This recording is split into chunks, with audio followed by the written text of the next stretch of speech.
Hey, what's up? And this is VSG Life, One Man's Perspective. My name is Ryan Desjardins, and I had a vertical sleeve gastrectomy 2 weeks ago. And this is my update. And I want to also talk a little bit about copping out and having the surgery. And that is something that you'll hear sometimes from people, is that getting the surgery is a cop-out, that you've given up, that you're not strong enough. And the truth of the matter is, I felt the same way in years past when I thought about the surgery. I struggled with the ups and downs of weight and thought, you know, I should be able to control this. I should be able to do this. I should be able to lose the weight, keep it off. And the bottom line is, most people, once they have gotten overweight, once they have gotten obese, you are fighting your body. You're fighting biology at that point. It's not about willpower. It's not about sticking to things. It's about biology. And while it's always important to eat right and exercise, even if you don't lose weight, that can have great health benefits. But to really lose weight for the long term, you have to change biology. And the only real way to do that right now is through bariatric surgery, either a vertical sleeve gastrectomy or the Roux-en-Y gastric bypass. The lap band, which isn't really promoted much anymore, doesn't change biology and is really in its own category. It's one of the reasons why it's not pushed anymore. But you're not copping out. The cop-out, the real cop-out, is not doing anything. That's the cop-out. The cop-out is thinking that you're going to do this on your own and then just keep repeating the same cycle over and over and over again. That's copping out. It's copping out on your life. Getting the surgery does a few things. Now, one of the things that really fights against people losing weight who are obese is leptin. And leptin is a hormone in the body. It's secreted by the adipose tissue or fat. And it regulates, it helps your brain regulate your body weight.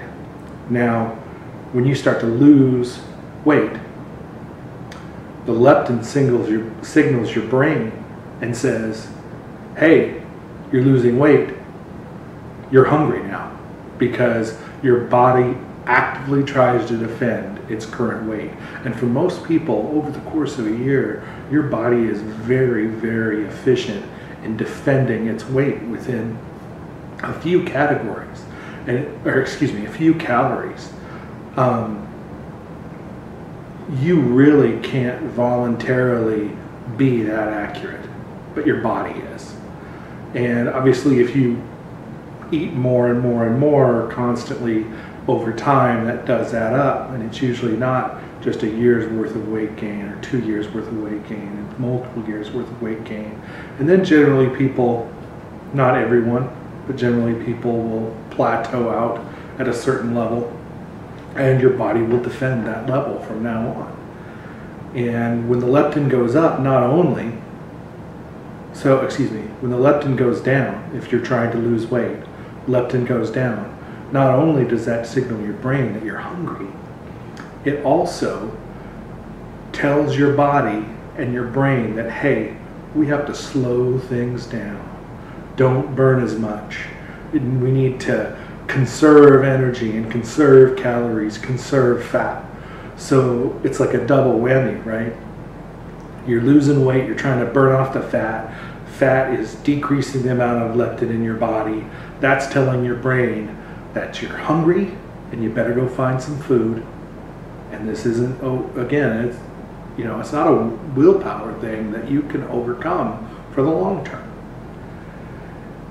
Telling you that you need to go get food, and then telling your body, which you have absolutely no control over, to decrease your metabolism, to burn less calories, to burn fewer calories and less fat.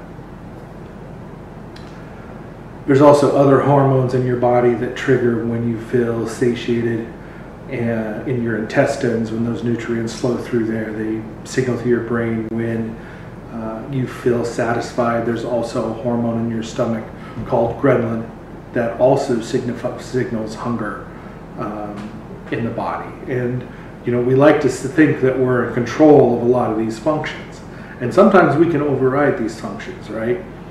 You can hold your breath for a certain amount of time, and then you have to start breathing again. And it's the same sort of thing when you're talking about eating. You can restrict your diet for a certain amount of time, but eventually your body biology is going to fight back hard. Now you're going to say, hey, there's all kinds of examples on the internet, on social media, on commercials of people that naturally lost their weight, and they just eat less, exercise more, which and they'll claim that's all that needs to be done, and that's complete bullshit. Certainly eating properly, eating the right amount of calories, exercising more is never bad, never. But it's not a long-term solution to losing weight if you've been obese. But there are some people, there's always the unicorns, right? There's always the unicorns. There are people on the other end of the scale. A lot of us will get to a certain weight and we won't get any heavier. We don't get any lighter. We might yo-yo back and forth and maybe get a little heavier on the other side of that yo-yo. But, it's still relatively rare for people to be several hundred pounds, say 500 pounds, 600 pounds, 700 pounds. That is still unusual. Most people aren't that much overweight. Just like most people can't lose weight after being obese and be permanently thin again, just through diet and exercise. Take the show The Biggest Loser.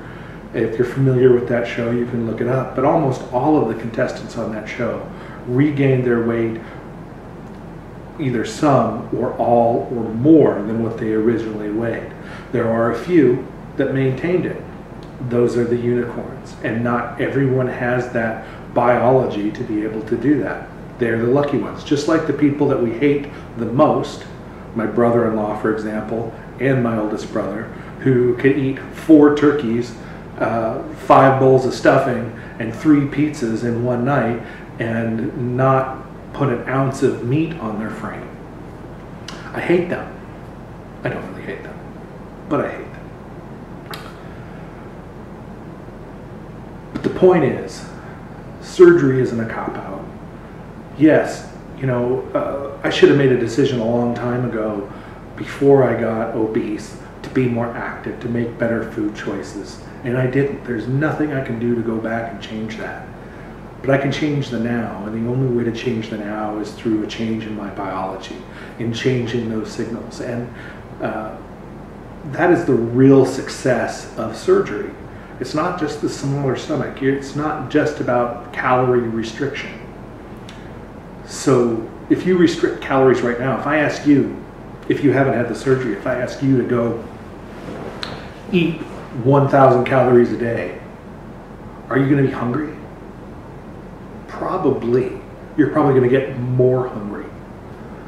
Ask me to eat 1,000 calories a day, and I'm going to be fine. I'm not hungry. I'm not full either. I'm not going to be stuffed. I'm not going to be overstuffed, but I'm not going to be hungry. And it's not because my stomach is smaller. It's because I'm not getting the same signals as you are. Now, obviously, the stomach restricts the amount of calories that I can ultimately put in my body, although it is perfectly possible to gain weight after this surgery. And it's not just, hey, sit and let it happen. I have to exercise. I still have to make the right choices about foods. But now with a rewired biology, it's easier to make those choices because those triggers aren't firing off in my head telling me that I need to eat. I'm not having the leptin effect in my body that is driving my body to both be hungry and burn fewer calories. In fact, that's been completely changed already, in that my body's becoming more efficient. I'm not getting hunger signals. And that can only be done right now through surgery. The exact opposite thing happens when you diet, unless you're the unicorn. Now, where am I right now? It's 2 weeks. I've been on 2 weeks since my surgery. I've been on a liquid diet, and mostly drinking water, sports drinks, zero sugar sports drinks, soups, and those kind of things. Just all complete liquid, no chunks, nothing solid whatsoever. And now, tomorrow, I'm going to start pureed foods. And while that sounds probably gross to some, I am insanely excited about it, because I need something a little bit more solid now. And just because I'm not hungry doesn't mean that I'm not interested in some textures again, and eating some different flavors, especially savory, because a lot of the drinks, especially protein drinks, are really sweet. And if you had the surgery, you know what I'm talking about. And if you are looking for a couple of recipes that aren't quite as sweet, you can check out my video. I'll link to it below. That has a couple of protein shake recipes. One's called lemon pie, the other one's a mocha, that are less sweet than a lot of these pre-mixed shakes that you get out there. So my stats. So July 2nd, 2 weeks before surgery, I weighed 310 pounds. The day of surgery, I weighed 302 pounds. Today, I weigh 284 pounds. So I'm down 18 pounds. Actually, yeah, 18 pounds. And I feel great. I'm walking 2-3 miles every morning before I do my work. And following the guidelines, the diet guidelines, verbatim, down the line, total liquid. Tomorrow, I start the purees. Start working those into my diet slowly, little by little, 2 ounces at a time. And I'm not hungry.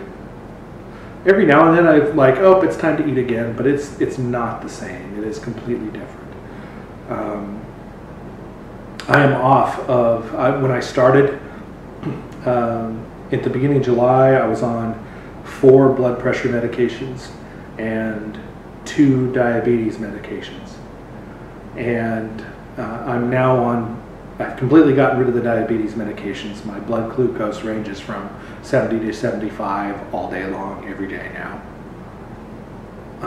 I've gotten rid of 2 of my blood pressure medications. So I'm on 2 blood pressure meds right now.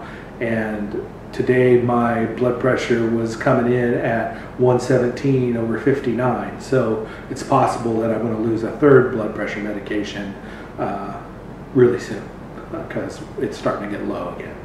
And this is just in the first 2 weeks. And you know, everybody's different. Everyone's post-surgery situation is going to be a little bit different. The weight loss is going to be a little bit different, but I hear a lot of stories just like mine. And if you're considering the surgery, either one, Roux-en-Y or VSG, do your research.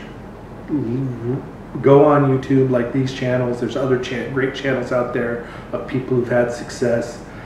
Read, and I'm going to have another video probably late next week in my check-in that's going to be talking about choosing the surgeon and the surgery.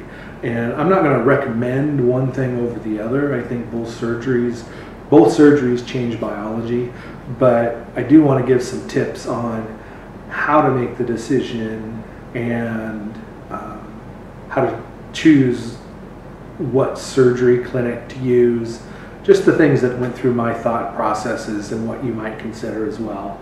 And I'll have a few tips on there.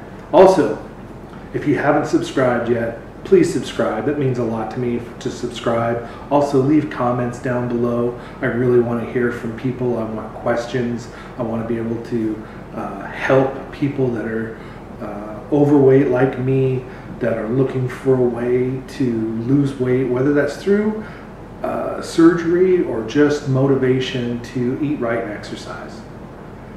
And I'm going to be documenting my progress for the foreseeable future. I don't have any plans to stop. I want to maintain what I end up achieving, wherever that may be. And it's going to be a process for the rest of my life, and I want to document that.